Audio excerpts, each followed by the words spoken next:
Week पहले BJP सांसद के बयान से मचा बवाल। नमस्कार, आप देख रहे हैं द न्यूज वायर, मैं हूं ऋचा कमल।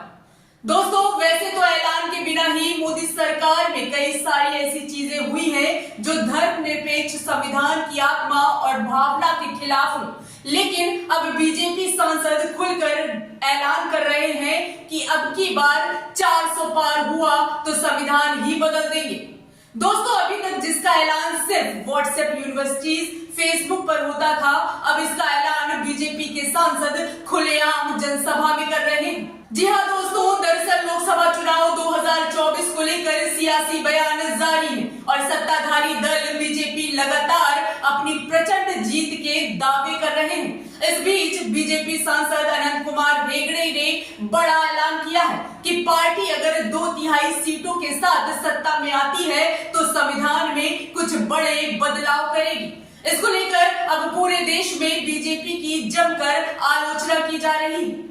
अनंत कुमार ने कहा है कि संविधान में संशोधन करने और कांग्रेस द्वारा की गई विकृतियों को सही करने के लिए बीजेपी को संसद के दोनों सदनों में 2/3 बहुमत की जरूरत है। खास बात यह है कि वे पहले भी संविधान संशोधन को लेकर बयान दे चुके हैं। अनंत कुमार हेगड़े बीजेपी के कद्दावर नेता माने जाते हैं और कर्नाटक से 6 बार के लोकसभा सांसद रह चुके हैं। उन्होंने कहा कि अगर संविधान में बदलाव करना है तो इसके लिए पार्टी को 20 से अधिक राज्यों में सत्ता में आना होगा अगर संविधान में संशोधन करना है। एक रैली को संबोधित करते हुए सांसद अनंत कुमार हेगड़े ने कहा कि कांग्रेस ने संविधान को मूल रूप से विकृत किया है, खासकर ऐसे कानून जिनका उद्देश्य हिंदू समाज को दबाना है। अगर ये सब बदलना है तो हमारे पास इतना बहुमत नहीं। अगर आगामी लोकसभा चुनाव में आप हमें 2/3 बहुमत देते हैं तो फिर हम उन्हें बदल देंगे।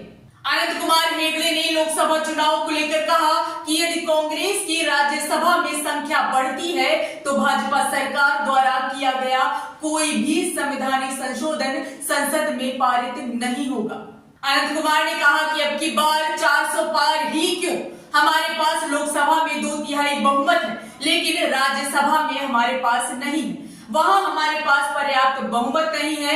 हेगड़े ने कहा कि आगामी लोकसभा चुनावों में एनडीए को 400 से अधिक सीटें जीतने से राज्यसभा में समान बहुमत जुटाने और 2/3 राज्यों में सत्ता में आने में मदद मिलेगी। हेगड़े के बयान पर राहुल गांधी ने कहा, भाजपा का आखिरी लक्ष्य बाबा साहेब के संविधान को खत्म करना है। राहुल ने सोशल मीडिया पर लिखा, भाजपा सांसद का बयान कि उन्हें 400 सीट संविधान बदलने के लिए चाहिए नरेंद्र मोदी और उनके संघ परिवार के छिपे हुए मंसूबों का सार्वजनिक ऐलान है।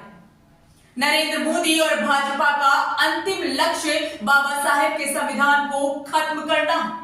उन्हें न्याय, बराबरी, नागरिक अधिकार और लोकतंत्र से नफरत है।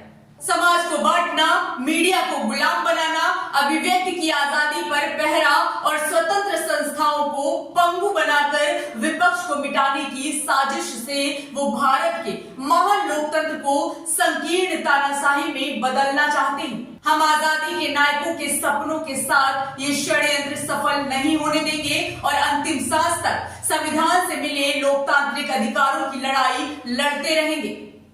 संविधान का हर सिपाही, विशेष रूप से दलित, आदिवासी, पिछड़े और अल्पसंख्यक जागे, अपनी आवाज उठाएं, इंडिया आपके साथ है। वहीं अलका लांबा ने भी ट्वीट किया और लिखा है कि भाजपा और आरएसएस हमारे महान संविधान को बदलने की साजिशें रच रहे हैं। अभी भी वक्त है, जागरूक बने और इन संविधान विरोधी ताकतों को सत्ता से उखाड़ फेंकी। गौरतलब है कि कर्नाटक में हाल ही में हुए राज्यसभा चुनावों में कांग्रेस ने 3 सीटें जीती, जबकि भाजपा को केवल 1 सीट मिली थी। एनडीए के 2 विधायकों ने तो उनके प्रत्याशी के खिलाफ जाकर क्रॉस वोटिंग भी की थी।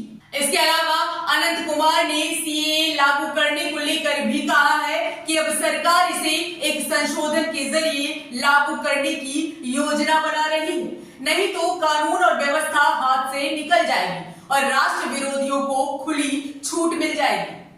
दोस्तों, बीजेपी सांसद का यह बयान वाकई में बेहद शर्मनाक है। देश का संविधान सभी के लिए सर्वोपरि होना चाहिए और उसके हिसाब से ही देश के सांसदों को, देश के प्रधानमंत्री को चलना चाहिए और व्यवहार करना चाहिए। लेकिन बीजेपी सांसद जब जनसभाओं में इस तरह के बयान देंगे कि हिंदुओं के हित में संविधान को बदलना है तो 400 पार लाना होगा। दोस्तों, अपने आप में यह सांप्रदायिक बयान है और ऐसे सांसदों के खिलाफ चुनाव आयोग को भी संज्ञान लेना चाहिए, क्योंकि चुनाव आयोग ने अभी थोड़े दिन पहले ही राहुल गांधी को यह चेतावनी दी थी कि जुबान संभाल कर बात करिए। तो क्या बीजेपी सांसदों को ऐसे बयान पर चुनाव आयोग सोया रहेगा? फिलहाल दोस्तों, आप आनंद हेगड़े के ऐसे बयान को लेकर क्या सोचते हैं? कमेंट बॉक्स में अपनी राय जरूर दें। वीडियो को लाइक करें, शेयर करें, चैनल को सब्सक्राइब करना बिल्कुल मत भूलिए। नमस्कार।